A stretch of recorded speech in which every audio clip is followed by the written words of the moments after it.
नमस्कार दोस्तों, जागृति क्लासेज के ऑनलाइन प्लेटफॉर्म पर एक बार फिर से आप सभी का हार्दिक स्वागत है। हम लोग राजस्थान की ज्योग्राफी में राजस्थान की जलवायु पढ़ रहे हैं और राजस्थान की जलवायु में पिछले लेक्चर्स में हमने उसकी बेसिक अवधारणा को समझा, फिर राजस्थान की ऋतुओं को समझा और उसकी जलवायु को प्रभावित करने वाले कारकों को समझा है। आज इस लेक्चर में राजस्थान के जलवायु प्रदेशों के बारे में अध्ययन करेंगे। इससे पहले हम कोपेन के जलवायु वर्गीकरण को जान चुके हैं कि किस प्रकार कोपेन ने राजस्थान को वनस्पति को आधार मान करके उसके जलवायु प्रदेशों को विभाजित किया है। इसके बाद में आज जो टॉपिक्स हमारे होंगे वो है, एक तो थॉर्नथ्वेट ने किस प्रकार हमारे जो जलवायु प्रदेश हैं राजस्थान के उनको विभाजित किया है, क्या क्या आधार उसके लिए माने हैं और कौन कौन से जिलों को किन जलवायु प्रदेशों के अंतर्गत उसने समाहित किया है। उसके बाद जीटी त्रिवार्था का वर्गीकरण आता है और फिर अंत में अपना सामान्य जलवायु प्रदेश जो राजस्थान के भारतीय मौसम विभाग ने उसको वर्गीकृत किया है उनके बारे में बात करेंगे। तो इन सब में एक विशेषता ये थी कि किसी ने वनस्पति के आधार पर, किसी ने वर्षा के आधार पर, ताप के आधार पर, वाष्पीकरण के आधार पर, किसी ने वर्षा, ताप और आर्द्रता के आधार पर, ठीक है। तो इन सब में जो एक समानता है वो ये है, चाहे वो कोपेन हो, चाहे थॉर्नथ्वेट हो, चाहे त्रिवार्था हो या भारतीय मौसम विभाग हो, इन सब ने राजस्थान को मुख्य 4 जलवायु प्रदेशों में विभाजित किया है। तो आज का जो सबसे पहला हमारा टॉपिक है वो है थॉर्नथ्वेट का वर्गीकरण। तो दोस्तों, थॉर्नथ्वेट ने जो आधार माना अपने वर्गीकरण में कि एक तो वनस्पति को माना, एक वर्षा को और एक वाष्पीकरण, यानी कि वनस्पति, वर्षा और वाष्पीकरण के आधार पर थॉर्नथ्वेट ने राजस्थान के जलवायु प्रदेशों को कितने भागों में बांटा? 4 भागों में बांटा। उनमें से पहला है आपका डीबीडब्ल्यू, ठीक है। तो डीबीडब्ल्यू को इसने नाम दिया उपोष्ण कटिबंधीय अर्ध शुष्क जलवायु। तो देखिए यहाँ पर आपको मैप में दिखाई दे रहा होगा, ये थॉर्नथ्वेट का ही वर्गीकरण है और इसने डीबीडब्ल्यू में कौन सा बांटा है? ये वाला, यानी कि उत्तरी राजस्थान का जो क्षेत्र है वो थॉर्नथ्वेट के अनुसार किस में आता है? उपोष्ण कटिबंधीय अर्ध शुष्क जलवायु प्रदेश में आता है, अर्थात डीबीडब्ल्यू जलवायु प्रदेश में आता है। दूसरा वर्गीकरण इसने किया ईएडी के नाम से, यानी कि उष्ण मरुस्थलीय जलवायु। ये पश्चिमी राजस्थान वाला जो भाग है ईएडी, इसके लिए उसने उष्ण मरुस्थलीय जलवायु शब्द का प्रयोग किया। अगला कूट उसने प्रयोग किया डीएडब्ल्यू। तो डीएडब्ल्यू थॉर्नथ्वेट के अनुसार राजस्थान का सबसे बड़ा क्या है? जलवायु प्रदेश है, ठीक है। मैप में आपको दिखाई दे रहा होगा कि सबसे बड़े विस्तार पर जो फैला हुआ है थॉर्नथ्वेट के अनुसार वो डीएडब्ल्यू है। अगला है आपका सीएडब्ल्यू, यानी कि अगला कूट प्रयोग किया इसने दक्षिणी और दक्षिण पूर्वी राजस्थान के लिए सीएडब्ल्यू।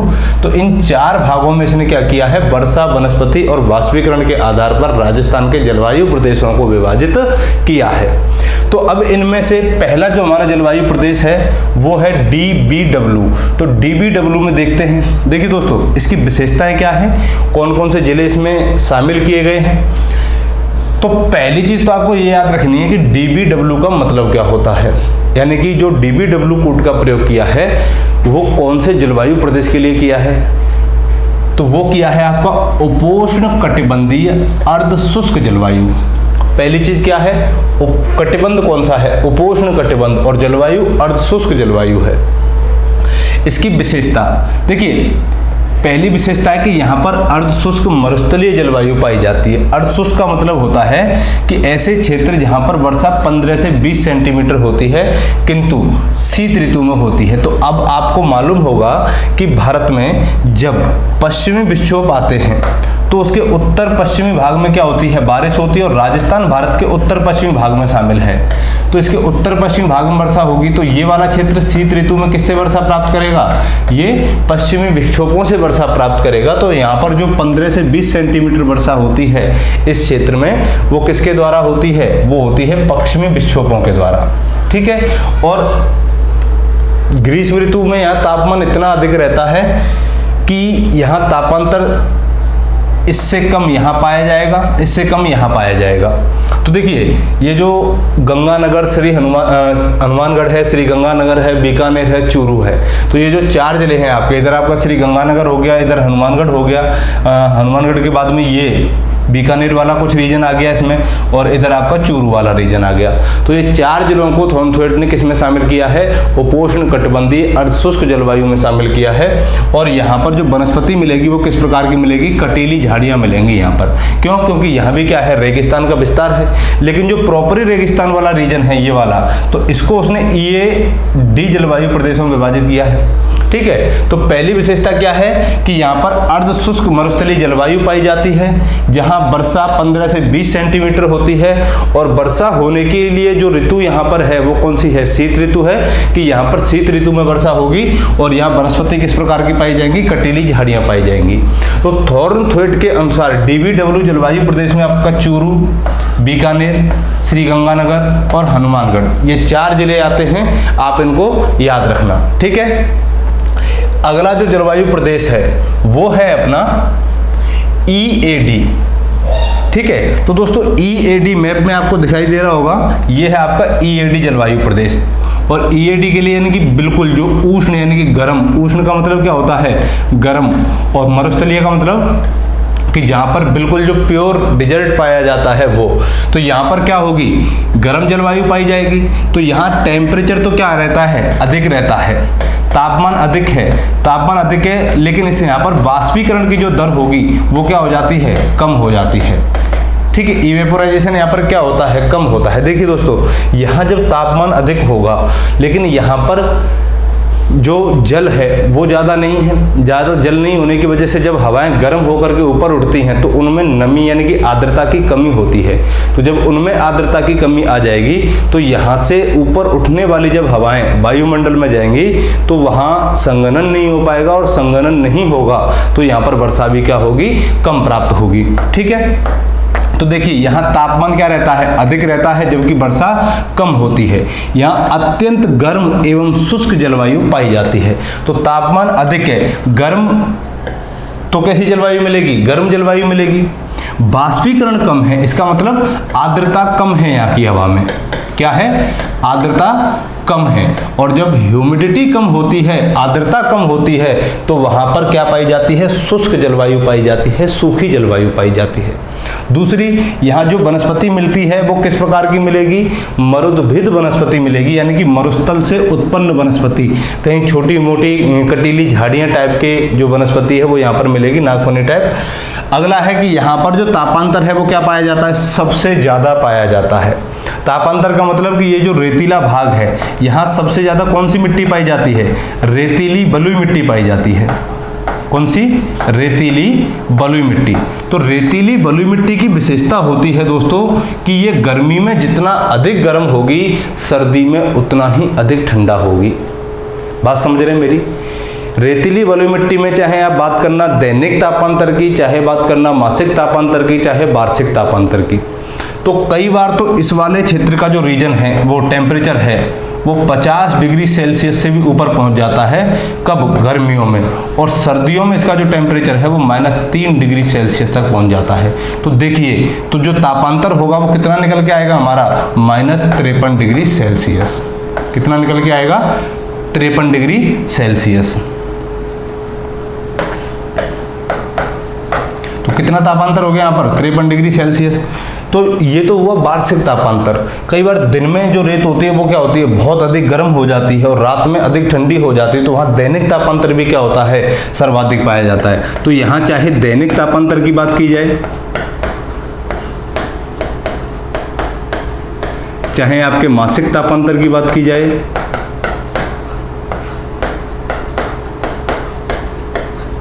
और चाहे वार्षिक तापांतर की बात की जाए, यहाँ पर ये तीनों ही क्या पाए जाते हैं? सर्वाधिक पाए जाते हैं।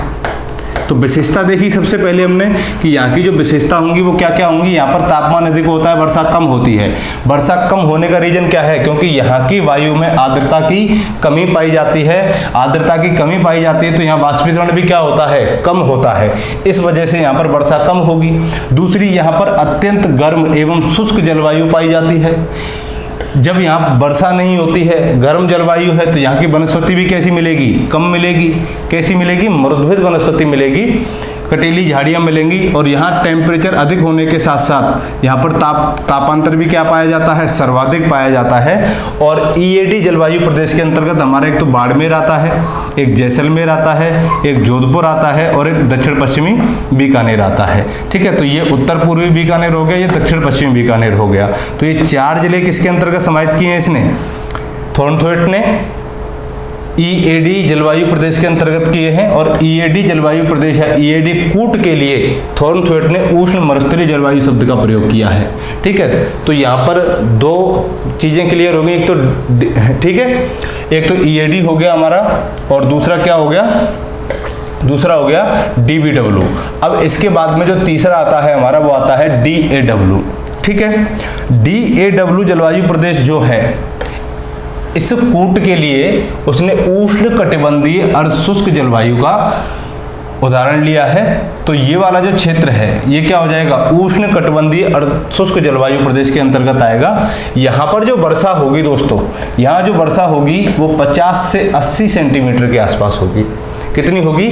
50 से 80 सेंटीमीटर के आसपास होगी।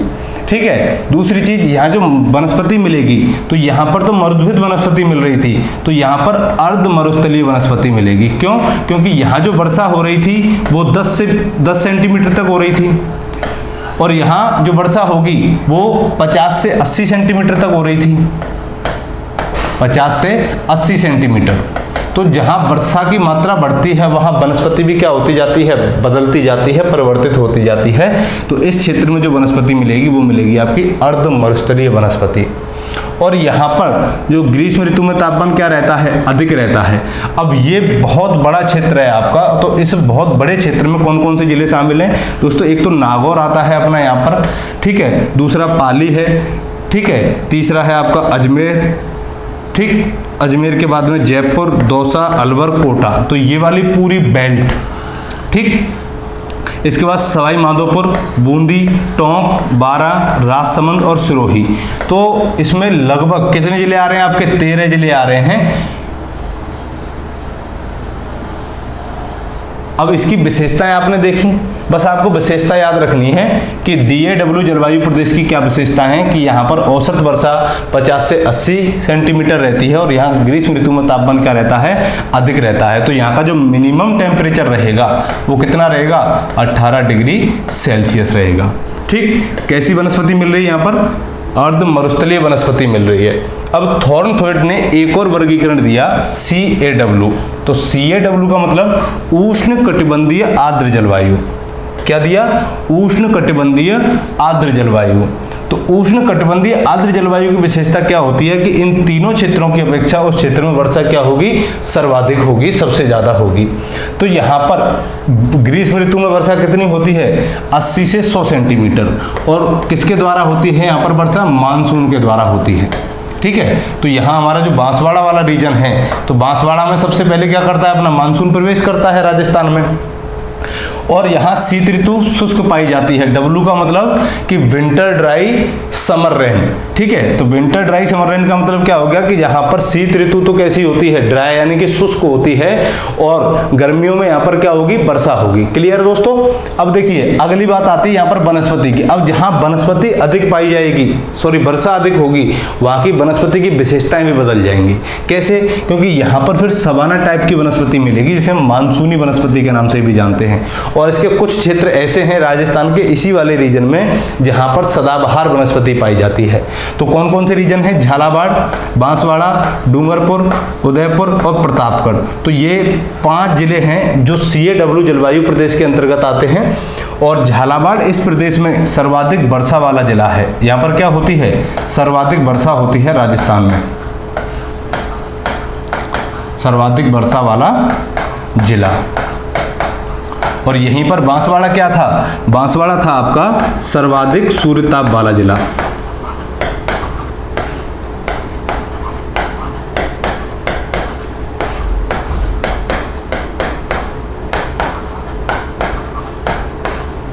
ठीक है दोस्तों, तो ये याद रहेगा।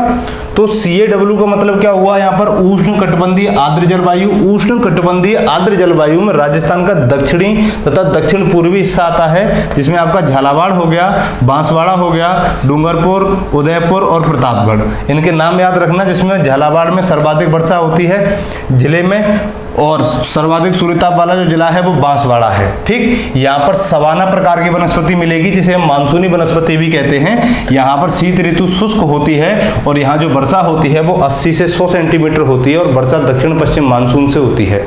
ठीक, दूसरी चीज, यहाँ जो वर्षा होगी वो कौन सी ऋतु में होगी, तो दक्षिण पश्चिम मानसून कौन सी ऋतु में आता है, ग्रीष्म ऋतु में आता है। तो यहाँ वर्षा भी जो होगी वो कौन सी ऋतु में होगी, ग्रीष्म ऋतु में होगी। ठीक है दोस्तों, तो इतनी सी बात आपकी यहाँ क्लियर हुई। तो ये हुआ हमारा किसका वर्गीकरण, थॉर्न थ्वेट का वर्गीकरण। इसके बाद में अगला जो वर्गीकरण हमारा आ रहा है वो कौन सा है, जीटी त्रिवार्था का वर्गीकरण है। ठीक है, तो देखिए जीटी त्रिवार्था ने क्या किया है, इसको भी 4 भागों में वर्गीकृत किया है। तो इसका आधार क्या माना इसने, वनस्पति, यानी कि वनस्पति के आधार पर त्रिवार्था ने राजस्थान के जलवायु प्रदेशों को कितने भागों में बांटा है, 4 भागों में बांटा है। तो पहला इसने नाम दिया BWH, दूसरा नाम दिया BSH, और तीसरा नाम दिया CAW, और चौथा नाम दिया AW। ठीक, तो यहाँ पर BWH का इसने नामकरण क्या किया, इस कूट के लिए क्या यूज किया कि इसे बोला इसने उष्ण कटिबंधीय मरुस्थलीय जलवायु। तो मरुस्थलीय जलवायु तो ये है ही, यहाँ पर साथ में नाम क्या दे दिया, उष्ण कटिबंध, क्योंकि राजस्थान पूरा उपोष्ण और उष्ण कटिबंध में है। दूसरा BSH, तो BSH के लिए इसने यूज किया उपोष्ण कटिबंधीय स्टेपी जलवायु, और CAW के लिए यूज किया आर्द्र उपोष्ण जलवायु, और AW के लिए उष्ण कटिबंधीय आर्द्र जलवायु। ठीक है, अब एक एक करके इनके बारे में जानते हैं कि कौन कौन से जिले इसके अंतर्गत आते हैं और यहाँ पर क्या विशेषताएं पाई जाती हैं, तो चर्चा करते हैं। चलो देखिए, उष्ण कटिबंधीय मरुस्थलीय जलवायु के लिए थॉर्न त्रिवार्था ने क्या यूज किया, BWH कूट का प्रयोग किया है, और इसके अनुसार इस क्षेत्र में जो वर्षा होती है वो कितनी होती है, 20 सेंटीमीटर तक होती है। यानी कि यहाँ जो वर्षा होगी उसका कितना है, 20 सेंटीमीटर है। और इसके अंतर्गत आपके कौन कौन से जिले आएंगे। ठीक, देखिए यहाँ से यहाँ तक है ये, यहाँ से इस तरीके से, तो यहाँ पर दक्षिण पश्चिमी गंगानगर आ जाएगा, यानी कि गंगानगर का ये दक्षिण पश्चिमी रीजन आ जाएगा आपका ये। उसके साथ ही जैसलमेर, उत्तर पश्चिमी बाड़मेर और पश्चिमी बीकानेर, तो ये 4 जिले इसमें समाहित किए हैं। और यहाँ पर वर्षा कितनी है, 20 सेंटीमीटर है।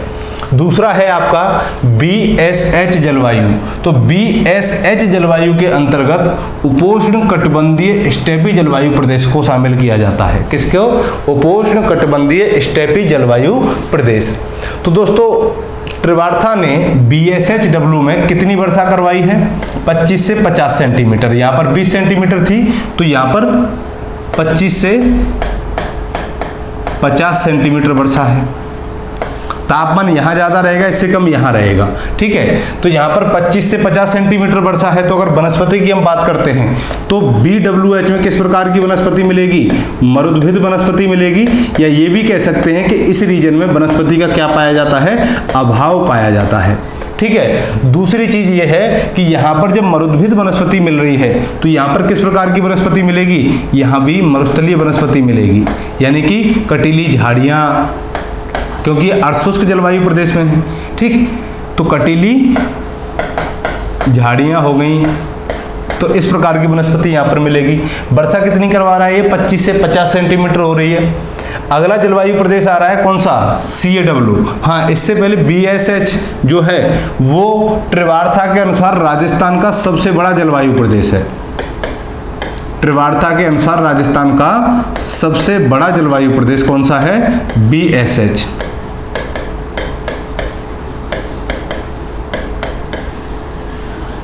अब देखिए इसके अंतर्गत जो हमारे जिले शामिल हैं वो कौन कौन से, एक तो उदयपुर है, सिरोही, जालौर, दक्षिण पश्चिमी बाड़मेर, पाली, अजमेर, राजसमंद, नागौर, चूरू, झुंझुनू, बीकानेर, जोधपुर, हनुमानगढ़ और श्री गंगानगर।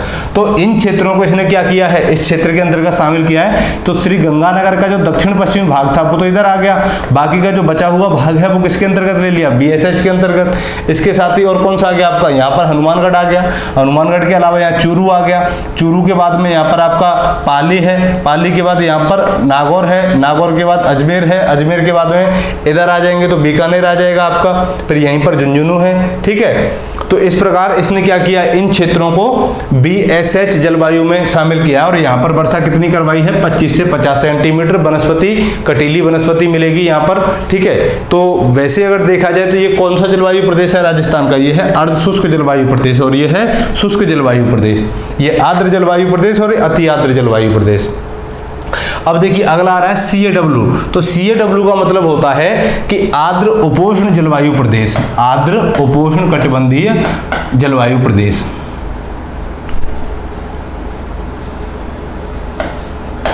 आर्द्र उपोष्ण कटिबंधीय जलवायु प्रदेश में वर्षा कितनी हो रही है। अब देखिए धीरे धीरे वर्षा की मात्रा भी क्या होती जा रही है, बढ़ती जा रही है। यानी कि यहाँ पर कम थी, फिर यहाँ पर आए तो वर्षा की मात्रा बढ़ी, यहाँ पर आए तो वर्षा की मात्रा बढ़ेगी और सबसे ज्यादा AW में रहेगी।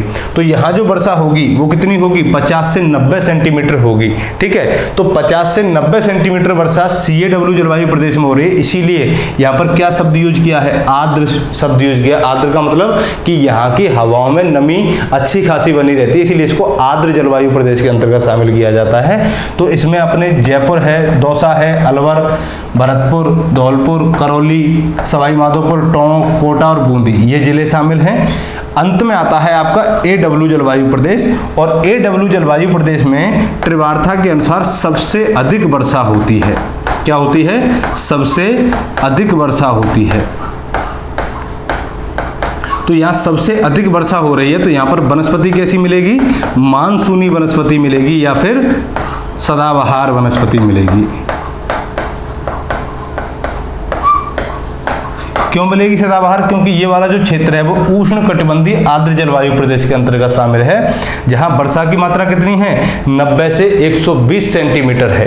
तो जहां 90 से 120 सेंटीमीटर वर्षा है उन क्षेत्र कौन कौन से अपने, एक तो इधर डूंगरपुर बांसवाड़ा हो जाएंगे अपने, इधर उदयपुर हो जाएगा। ठीक है, इधर अपना चित्तौड़गढ़ आ गया इसी में, और दक्षिणी कोटा, बारा और झालावाड़ ये तीनों इस क्षेत्र में आ जाएंगे। ठीक है, और इस क्षेत्र में सर्वाधिक वर्षा वाला जिला कौन सा है आपका, झालावाड़ है, और डूंगरपुर जहां पर सर्वाधिक सूर्य ताप की प्राप्ति होती है। क्लियर है यहाँ तक, इतनी सी बात को समझ पाए। तो ये त्रिवार्ता का वर्गीकरण था और त्रिवार्ता ने क्या किया है, वनस्पति को आधार मान करके राजस्थान के जलवायु प्रदेशों को 4 भागों में विभाजित किया है, जिसमें पहला BWH, दूसरा BSH, तीसरा CAW और चौथा AW।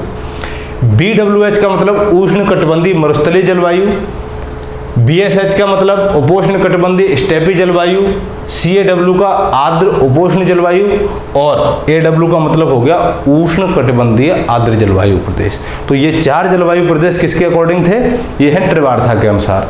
तो अब हम 3 का अध्ययन कर चुके हैं, एक तो कोपेन, एक थानथवेट और एक त्रिवार्ता।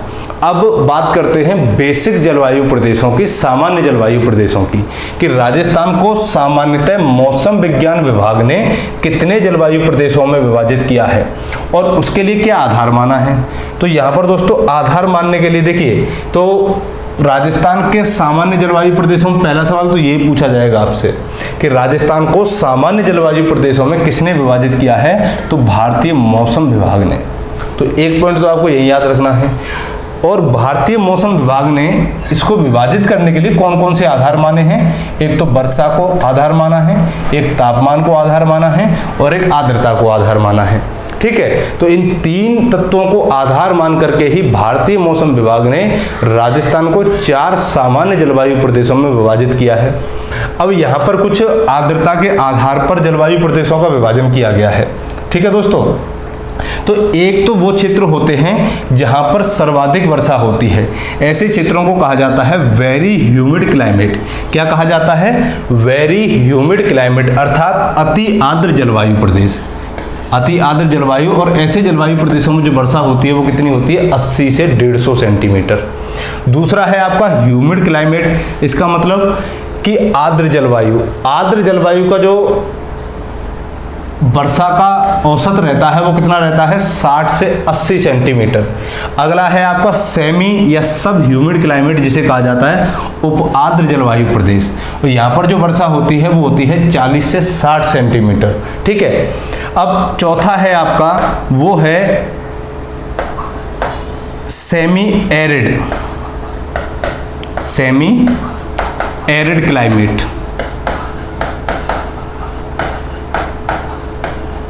सेमी एरिड क्लाइमेट का जो अर्थ होता है वो होता है आपका अर्ध शुष्क जलवायु।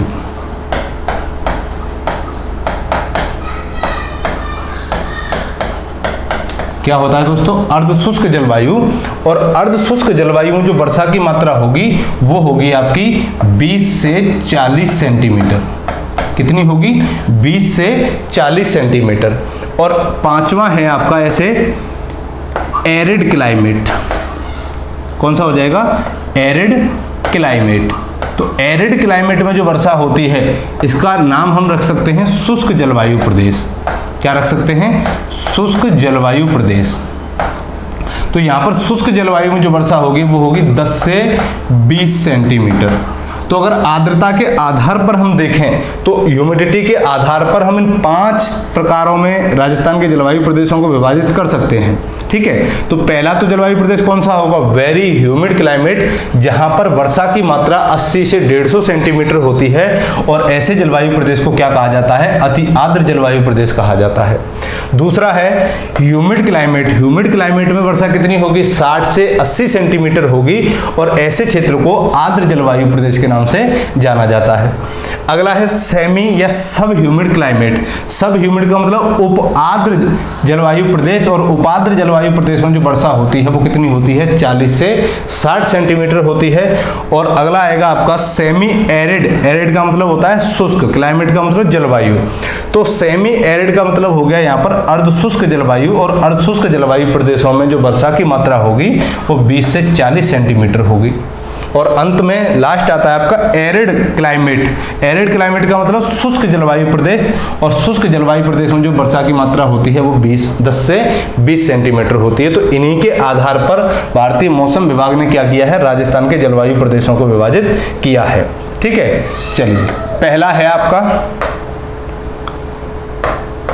शुष्क जलवायु प्रदेश, दूसरा है अर्धशुष्क जलवायु प्रदेश, तीसरा है आपका उपाद्र जलवायु, चौथा है आर्द्र जलवायु और अंत में है आपका अति आर्द्र जलवायु। तो ये वाला जो रीजन है आपका रेगिस्तान वाला प्रॉपर रीजन, तो ये तो किसके अंतर्गत, भारतीय मौसम विभाग ने इसको किसके अंतर्गत डाला है? शुष्क जलवायु प्रदेश के अंतर्गत, क्योंकि यहाँ पर वर्षा की मात्रा और ह्यूमिडिटी क्या रहती है? बहुत कम रहती है। इससे जैसे जैसे हम आगे बढ़ेंगे तो देखिए यहाँ कितनी रहती है? 10 से 20 सेंटीमीटर है, इसीलिए इसको नाम क्या दिया? Arid climate. इसके बाद हम जैसे ही अर्धशुष्क जलवायु प्रदेश में आएंगे तो अर्धशुष्क जलवायु प्रदेश में वर्षा की मात्रा कितनी हो रही है? 20 से 40 सेंटीमीटर है, इसीलिए इसको क्या नाम दे दिया? अर्धशुष्क नाम दे दिया। अगला आता है आपका उपाद्र जलवायु। अब देखिए शुष्क जलवायु प्रदेश को और अर्धशुष्क जलवायु प्रदेश को विभाजित करने वाली जो हमारी समवर्षा रेखा है वो है आपकी 25 सेंटीमीटर की समवर्षा रेखा। ये आपको याद होगा अभी तक। 25 सेंटीमीटर की समवर्षा रेखा क्या करती है?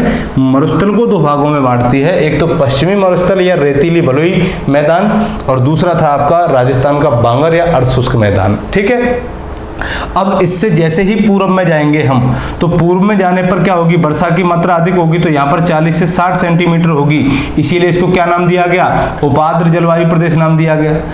यहाँ फिर 60 से 80 सेंटीमीटर वर्षा होगी और इसको क्या नाम दिया गया? आर्द्र जलवायु प्रदेश नाम दिया गया। और सबसे ज्यादा जो वर्षा होगी वो इस रीजन में होगी, यहाँ इसको क्या नाम दिया गया? अति आर्द्र। यहाँ पर वर्षा होगी 80 से 150 सेंटीमीटर। और इस आधार पर भारतीय मौसम विभाग ने क्या किया है? राजस्थान के जलवायु प्रदेशों को 5 भागों में विभाजित किया है। ठीक है, तो एक एक करके चर्चा करते हैं इस पर। पहला है आपका शुष्क जलवायु प्रदेश। तो शुष्क जलवायु प्रदेश का मतलब क्या हुआ कि ऐसा प्रदेश जहां पर वर्षा की मात्रा 10 से 20 सेंटीमीटर है, ऐसे प्रदेश को क्या कहा जाता है? मरुस्थलीय जलवायु प्रदेश कहा जाता है। तो ये वाला रीजन आपको नजर आ रहा होगा यहाँ पर। और इस रीजन में आपके पहले तो जिले देख लेते हैं। एक तो ये जैसलमेर हो गया, जैसलमेर के बाद हम बाड़मेर, बीकानेर, गंगानगर और चूरू। तो ये गंगानगर का दक्षिण पश्चिमी भाग आता है इसमें और बीकानेर का उत्तर पश्चिमी भाग आता है। तो ये 5 जिले इसमें शामिल किए हैं। और इन 5 जिलों में तापमान कितना रहेगा? तापमान रहता है यहाँ पर ग्रीष्म काल में तो सबसे अधिक, यानी कि 35 से 40 डिग्री सेल्सियस के बीच में, और शीतकाल में यहाँ पर 12 से 16 डिग्री के बीच में रहता है। तो यहाँ पर तापांतर क्या हो जाएगा? अधिक हो जाएगा। ठीक है, ताप में अंतर कितना होगा, यहाँ पर सर्वाधिक होगा। दूसरी चीज, यहाँ पर वनस्पति का अभाव पाया जाता है, तो यहाँ पर किस प्रकार की वनस्पति मिलेगी, जीरोफाइट मिलेगी। जीरोफाइट को हिंदी में बोलते हैं मरुद्भिद वनस्पति। तो मरुद्भिद वनस्पति के लिए क्या शब्द यूज किया जाता है, जीरोफाइट का। देखिए यहाँ पर वाष्पीकरण जो होता है वो तो होता है अधिक, लेकिन वर्षा क्या होती है, कम, क्योंकि वाष्पीकरण की दर अधिक है लेकिन वहाँ की जो वायु है उस वायु में आर्द्रता की कमी है। तो वाष्पीकरण की दर अधिक होती है जहां पर, और आर्द्रता की कमी जहां पर होती है वहां वर्षा की मात्रा में भी क्या आती है, कमी आती है। तो यहां पर वर्षा क्या होगी, कम होगी। ठीक, तो यहाँ पर वाष्पीकरण अधिक होगा, क्यों, क्योंकि तापमान अधिक है। तापमान अधिक है तो यहाँ वर्षा कम, आर्द्रता कम है, तो यहाँ पर शुष्क हवाएं चलेंगी, धूल भरी आंधियां चलेंगी। तो यहाँ पर चलने वाली शुष्क हवाओं को, धूल भरी आंधियों को क्या कहा जाता है, लू कहा जाता है। क्या कहा जाएगा, लू कहा जाएगा। और सबसे बड़ी विशेषता इस क्षेत्र की क्या है कि यहाँ पर बालू के स्तूप पाए जाते हैं, बालू के टीले पाए जाते हैं। ये इस क्षेत्र की बहुत ही महत्वपूर्ण विशेषता है कि इस क्षेत्र में बालू का स्तूपों से युक्त क्षेत्र पाया जाता है। ठीक है, अगला तापांतर अधिक, इसके बारे में चर्चा कर चुके हैं। दूसरी चीज जो इंपॉर्टेंट है वो ये है कि इस क्षेत्र में शीतकाल में शीतोष्ण कटिबंधीय चक्रवातों से, जिसे हम पछुआ पवन कहते हैं, पश्चिमी विक्षोभ कहते हैं, तो पश्चिमी विक्षोभ को कौन सा चक्रवात कहा जाता है, शीतोष्ण कटिबंधीय चक्रवात कहा जाता है। तो इस क्षेत्र में उससे वर्षा होती है जिन्हें हम पश्चिमी विक्षोभ के नाम से जानते हैं। और यहाँ पर होने वाली वर्षा को क्या कहते हैं, उसे कहते हैं मावठ। ठीक है, तो ये इस क्षेत्र की कुछ विशेषताएं थी। तो शुष्क जलवायु प्रदेश, तो ये विशेषताएं आपको याद रखनी है, तापमान याद रखना है, वनस्पति याद रखनी है, और इसकी क्या क्या विशेषताएं, कब बारिश होती है, कितना तापमान रहता है, और कौन कौन से जिले इसमें समाहित हैं। ठीक है दोस्तों, अब इसके बाद में अगला जो जलवायु प्रदेश आता है आपका, वो आता है अर्धशुष्क जलवायु प्रदेश। ठीक है, तो अर्धशुष्क जलवायु प्रदेश को हम स्टेपी जलवायु प्रदेश भी बोल सकते हैं या अर्ध मरुस्थलीय जलवायु प्रदेश भी बोल सकते हैं। तो स्टेपी जलवायु प्रदेश या अर्ध मरुस्थलीय जलवायु प्रदेश किसे कहा जाता है, अर्धशुष्क जलवायु प्रदेश को कहा जाता है। इस प्रदेश की विशेषता यह है क्योंकि यहाँ पर वर्षा की अनिश्चितता एवं अनियमितता पाई जाती है, इसलिए यह क्षेत्र सूखे एवं अकाल की चपेट में रहता है हमेशा।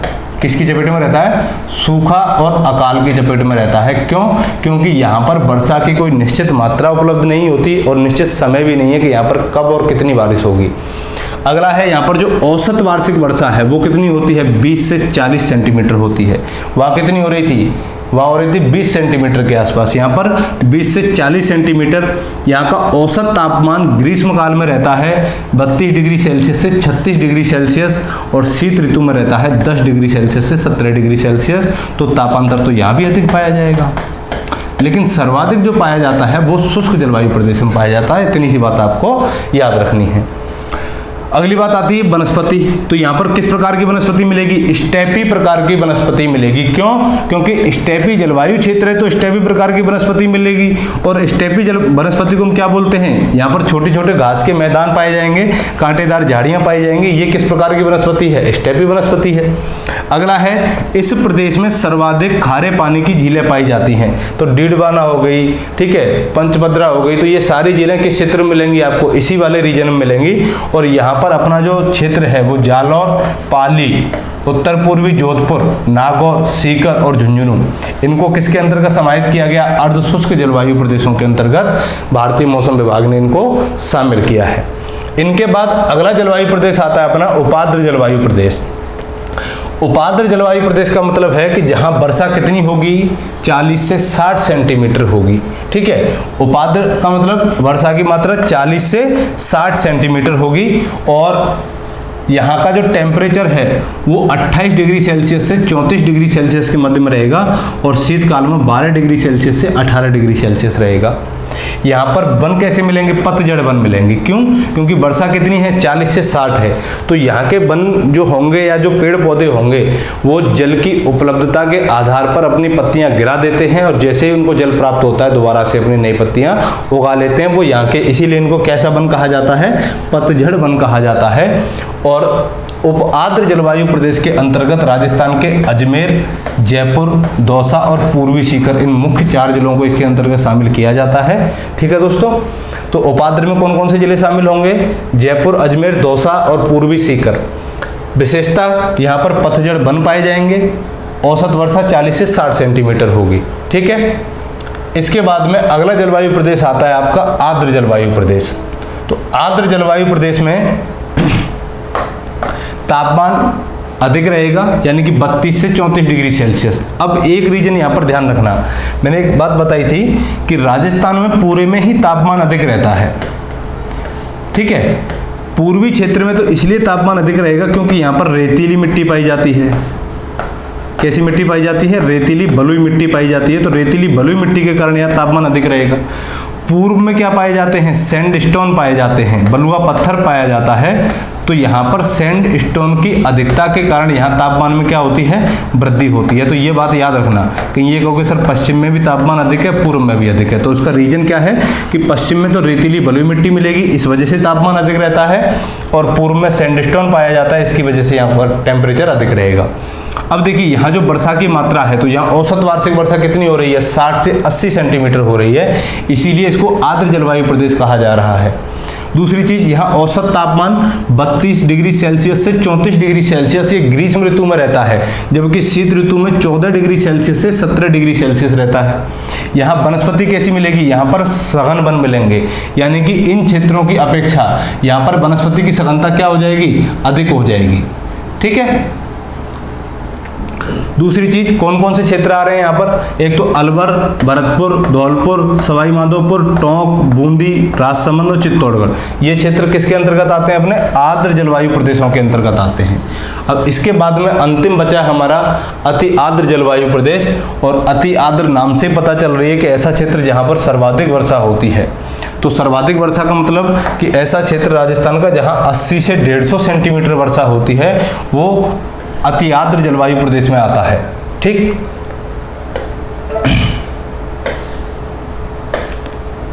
हाँ, अति आर्द्र जलवायु प्रदेश में आता है। तो मैं यहीं पर समझा देता हूं इसको। ये हो गया आपका अति आर्द्र जलवायु प्रदेश, और अति आर्द्र जलवायु प्रदेश में जो वर्षा है वो कितनी है आपकी? 80 से 150 सेंटीमीटर, और 80 से 150 सेंटीमीटर वर्षा है। तो यहाँ पर औसत तापमान कितना है? 30 से 34। शीतकाल में कितना है? 12 से 18 डिग्री सेल्सियस। तो यहाँ वर्षा सबसे ज्यादा है, तो वनस्पति भी कैसी मिलेगी? सदाबहार वनस्पति मिलेगी, सदाबहार वन मिलेंगे। इसीलिए यहाँ पर मानसून सर्वाधिक सक्रिय रहता है। क्यों? देखिए ये वाला रीजन है, और यहाँ पर आपको मालूम है कि सबसे पहले जो मानसून आता है वो राजस्थान के बांसवाड़ा जिले में प्रवेश करता है। तो बांसवाड़ा जिला भी इसके अंतर्गत शामिल है। एक झालावाड़, जहाँ राजस्थान में सर्वाधिक वर्षा होती है। तो झालावाड़ जिले में राजस्थान में सर्वाधिक वर्षा होती है। तो कोटा से लेकर के कोटा, बारां, झालावाड़, बांसवाड़ा, डूंगरपुर, सिरोही, उदयपुर और चित्तौड़गढ़, इन रीजनों में औसत से अधिक वर्षा होने के कारण इनको किस जलवायु प्रदेश में शामिल किया है? अति आर्द्र जलवायु प्रदेश में शामिल किया है। और अति आर्द्र जलवायु प्रदेश की सबसे बड़ी विशेषता होती है क्योंकि यहाँ पर सदाबहार वन पाए जाते हैं। तो ये था हमारा जलवायु प्रदेशों का वर्गीकरण, और जलवायु प्रदेशों का वर्गीकरण हमने मौसम विज्ञान विभाग, थर्मथ्वेट, ट्रिवार्था और कोपेन, इन चारों के अनुसार देखा है। और राजस्थान की जलवायु के बाद में अगला जो टॉपिक हमारा आने वाला है वो है राजस्थान की मिट्टियाँ। ठीक है, तो इनके बाद में हम राजस्थान की मिट्टियों के बारे में बात करेंगे। तब तक के लिए धन्यवाद।